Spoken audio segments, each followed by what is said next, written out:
produce. So those are the issues that are affecting. So there is also, we also, in Nigeria, we have a problem of, it's very difficult to move your goods from point A to point B. Even within Nigeria, because of insecurity, not to now talk of outside Nigeria. So if you have a product, for instance, whether I design a bead, for instance, how do I move my bead from Lagos to Kano? A couple of months ago, I was going to go into an investment business with someone. I was going to order Untua fabric from Kano. I've been to Kano, and the fabric business there is like very beautiful. They have really, lovely fabric and lovely cotton fabric. But to get those fabric from Kano down to Lagos, to then use it to produce something beautiful that you can even export out of Nigeria because of insecurity, it's not possible. So that's one business that just went down the drain. Now we have to just kill that business. So those are the issues that are really, really affecting us.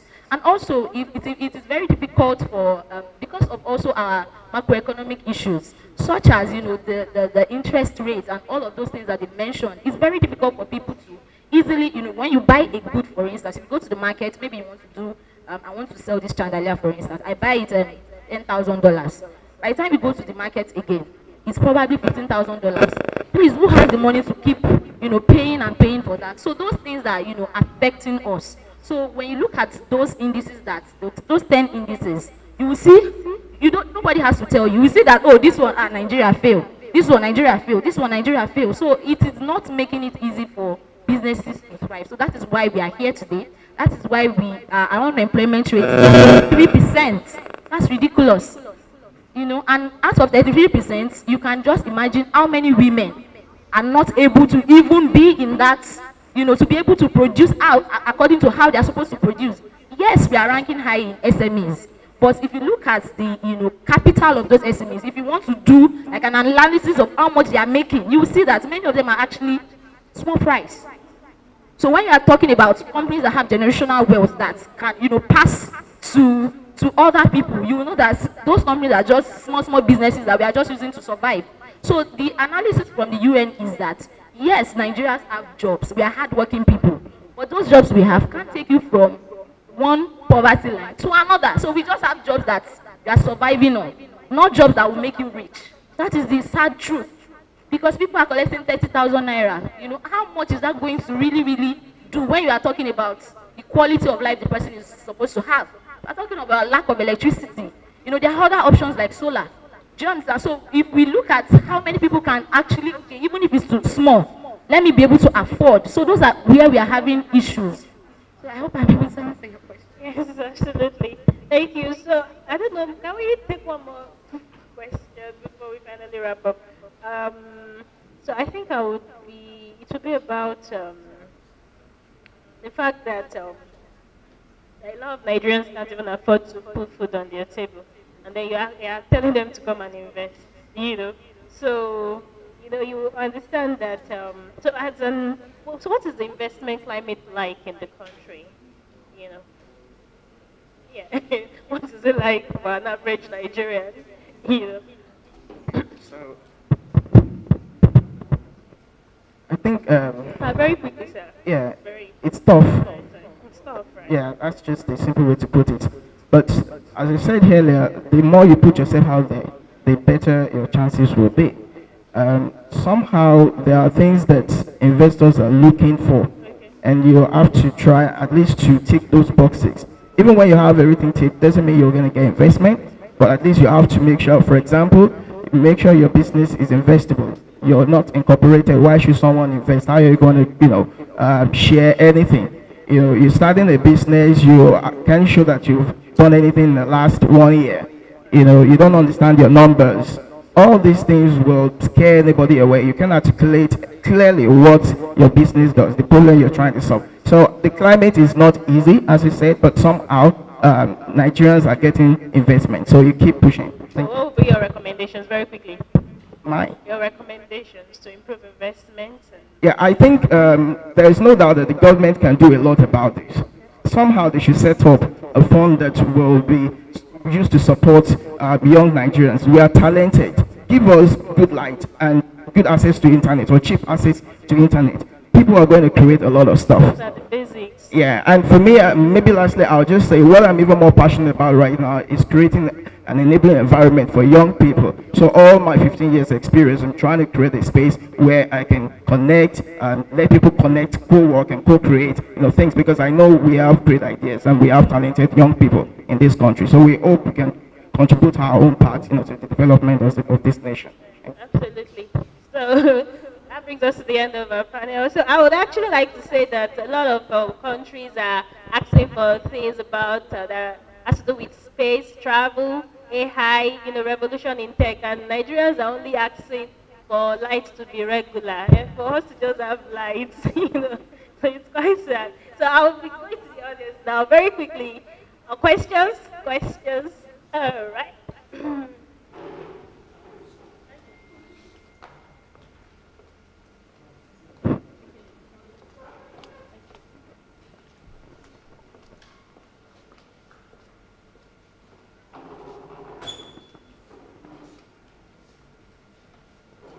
Thank you. My name is James, once again. I've been to quite a number of business conferences like this, and I think one of the things that I would speak from my department. What I do is I prefer financial litigation solutions. And how? By ensuring that you no longer go down the drain when you have started your business through insurance. Now, most of the time we all keep talking about some certain forms of problems. But there are also some certain problems curtailed from mere insurance. Let me give you an example. Just the same way I was talking with Mr. Abayomi, the tech guys. Imagine if you collect a soft loan from a financial institution, let's say 100,000, and then you bought a second-hand industrial machine, and you don't insure it. You are talking about electricity. Okay, imagine you are in a very good electricity supply position, and probably there's a surge, and your machine goes off. Are you in business? You have just been wiped off business, and of which you could just do fire insurance for that machine, and then it helps you. So what would be your advice for insurance? We have some certain problems that are far-fetched, but quite a number of times in Nigeria we keep leaving a second or a situation or a circumstance away from penury. What would be your advice?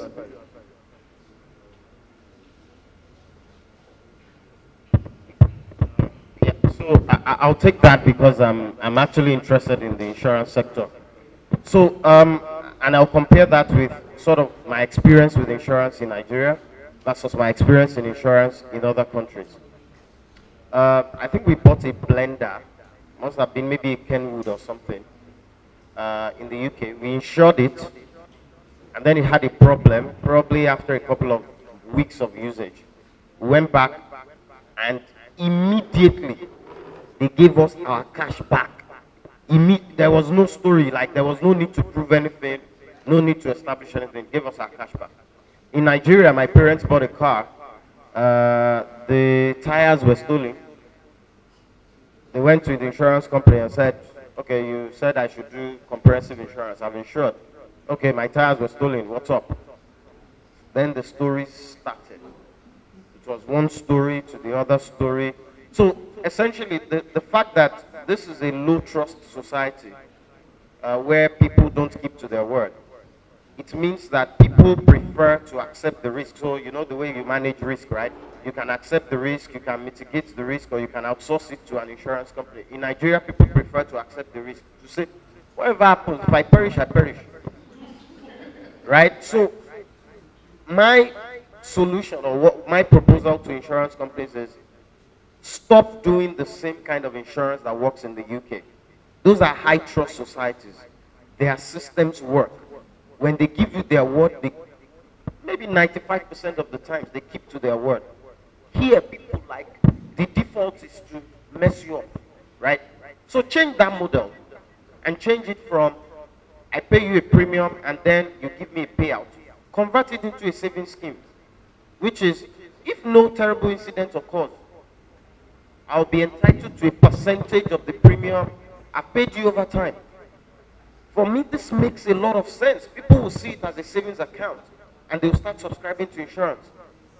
But, you know, trying to deploy the Oyibo method in Nigeria, where I have to trust you that I will keep paying this premium, and then when a catastrophic event occurs, you give me, you know, a kind of payout that might not happen. You know, we are Africans, right? I don't trust you, you don't trust me. You understand? That's just how I see it. And I think a particular African insurer tech was trying to do that, which is converting those insurance schemes into like savings schemes, which gives you a benefit. Because, you know, I mean, that's just the point, right? We prefer to take the risk. So, please, I have one question, and it's to the three of you. I understand that entrepreneurship is hard, even in developed nations, even in environments where you have everything, not to talk of in Nigeria where we need to have an enabling environment. But what is the one thing that has kept each of you to push to this level of success that you have?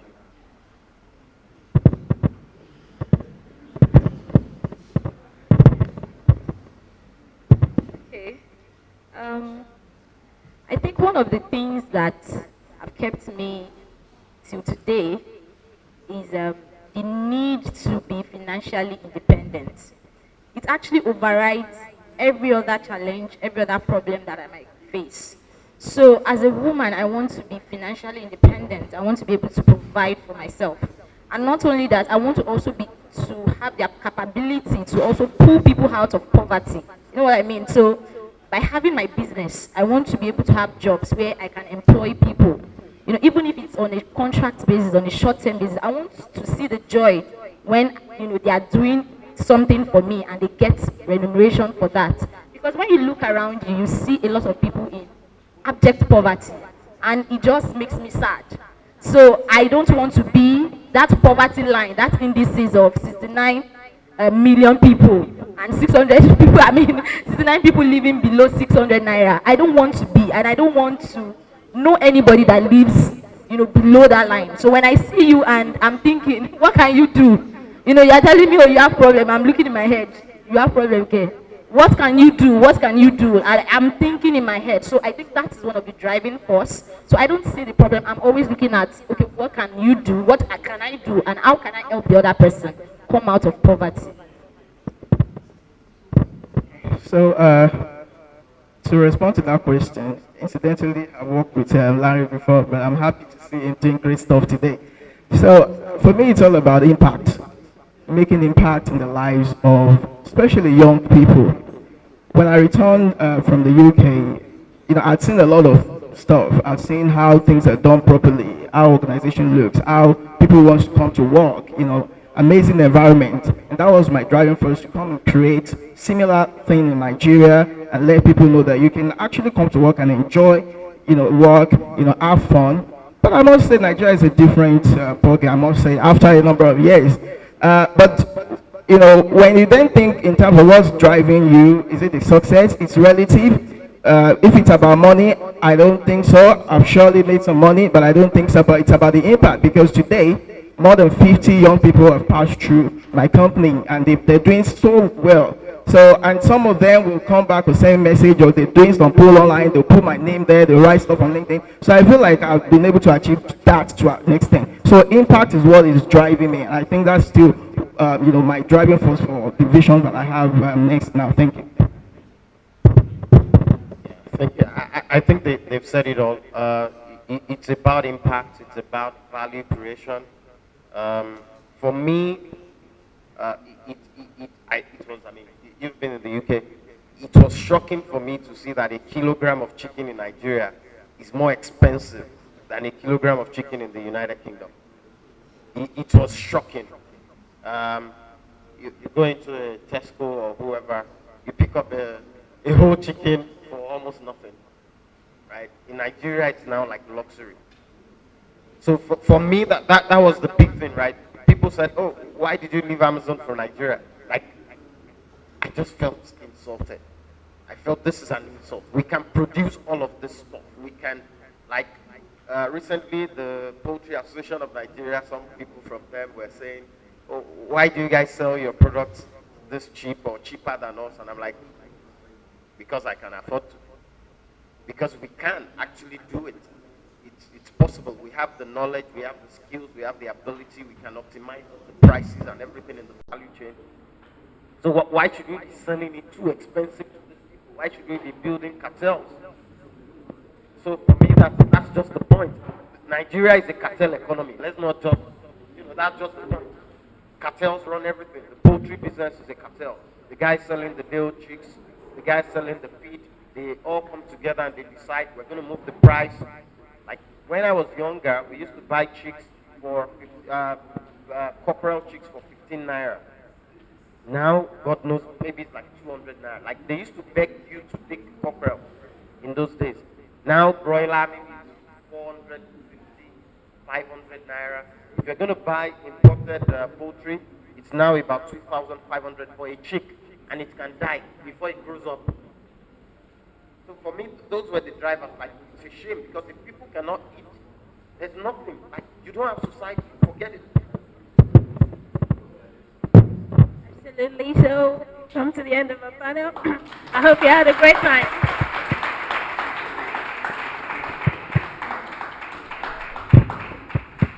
Thank you so much. And now we officially come to the end of today's event. And thank you all for your patience. Thank you all for staying back this long. And I'll be calling on the Operation Director of Omolola Initiative, person of Mr. Stephen, to give the closing remarks. Please a round of applause to our moderator for today. She's done a great job.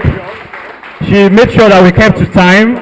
Just about 7 minutes after 5, we intended to have this event from 10 a.m. to 5 p.m. And to a large extent, I think we've kept to time. Thank you everyone for making it to the first Freedom in Nigeria conference. It's amazing. We are happy that we are able to do this. It has been delivered, and I believe that this is one contribution to advancing economic freedom and prosperity in this country. Next year, Freedom in Nigeria conference, FiNCON2022, you would hear about it. It's most likely not going to be in Ibadan, maybe Abeokuta, or Abuja, but you will be properly informed. So keep a tabs on our social media channel. Once again, Omolola HQ, at Omolola HQ on Instagram, Twitter, and Facebook. Please follow us and keep in tune with what we do. Also, you will find on our channel, YouTube channel, also follow us. And very importantly, you can subscribe to our newsletter so that you can, when you check our website, you see the newsletter part at the bottom, omolorainitiative.org. So you can subscribe to our newsletter to get updates on the work, on the very important work we do at Omolola Initiative. Quickly before we go, I would like to appreciate some very special people. They have worked very hard to deliver this conference. Please help me appreciate AJ Kingsley. Can you rise up so that they can see you? AJ Kingsley, help me appreciate him. Mr. Tosin Emmanuel, photographer, help me appreciate him. Mr. Joshua on the live streaming camera, help me appreciate him. Who else again? Okay, Adeniyi, please help me appreciate him. This Ahmed has done a very great job. Help me appreciate him. These are people who have devoted their time and resources to make sure that this conference was delivered. Thank you very much once again. I'm happy that we've come to the end of this. I wish you safe travels, safe journey back to your various homes, and thank you once again. Bye.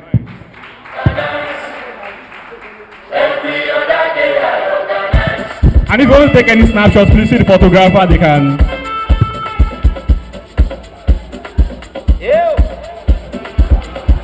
Okay, so please just 1 minute. We would like to